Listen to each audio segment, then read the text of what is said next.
Good day. My name is Tom Kelleher. I'm one of the historians here at Old Sturbridge Village, and right now we're in the Thompson Bank. This bank was moved here in 1963 from Thompson, Connecticut, where it was built probably around 1835.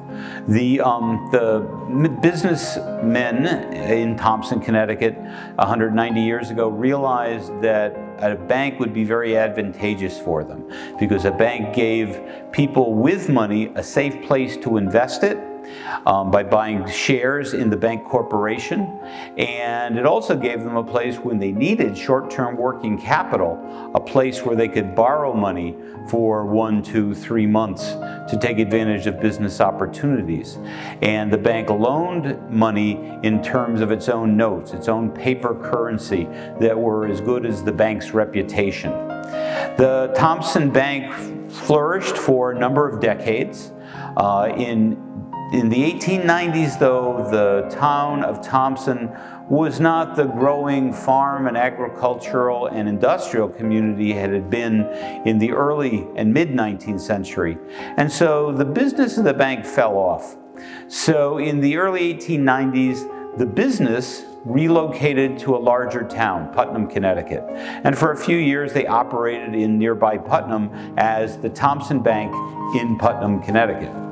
But after a few years, they still weren't making a go of it. So before they had financial problems, the directors of the banks decided, you know, that's it. So no more new loans, get the old loans in, sell off the assets, and dissolve the corporation. And that's what they did. The building, however, didn't dissolve. It's very solidly built of brick with a fireproof metal roof, fireproof outer doors and shutters made of iron. And so the town used it for a number of decades to store town records. And eventually it was used by the Boy Scouts there in Thompson until we were able to acquire it and move it here. After we acquired the bank from the Boy Scouts of America in 1963, they having a newer, better place to meet, we went about the task of getting it here to Old Sturbridge Village. So our architectural historian and crew, our maintenance department and outside contractors found a way to stabilize it. So what they did was sandwich these plaster walls on the inside and the brick walls on the outside between sheets of plywood inside and out. They removed the roof, put a temporary roof on it, jacked the whole pile of brick, masonry, plywood all up, slipped wheels and steel I-beams under it, and then very slowly with heavy trucks moved it here to Old Sturbridge Village.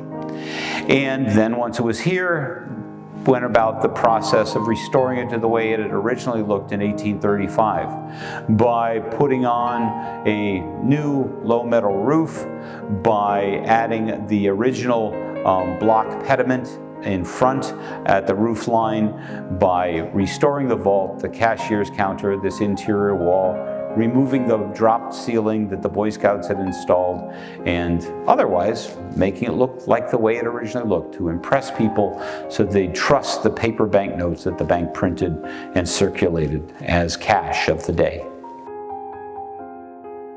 We don't know who designed this bank.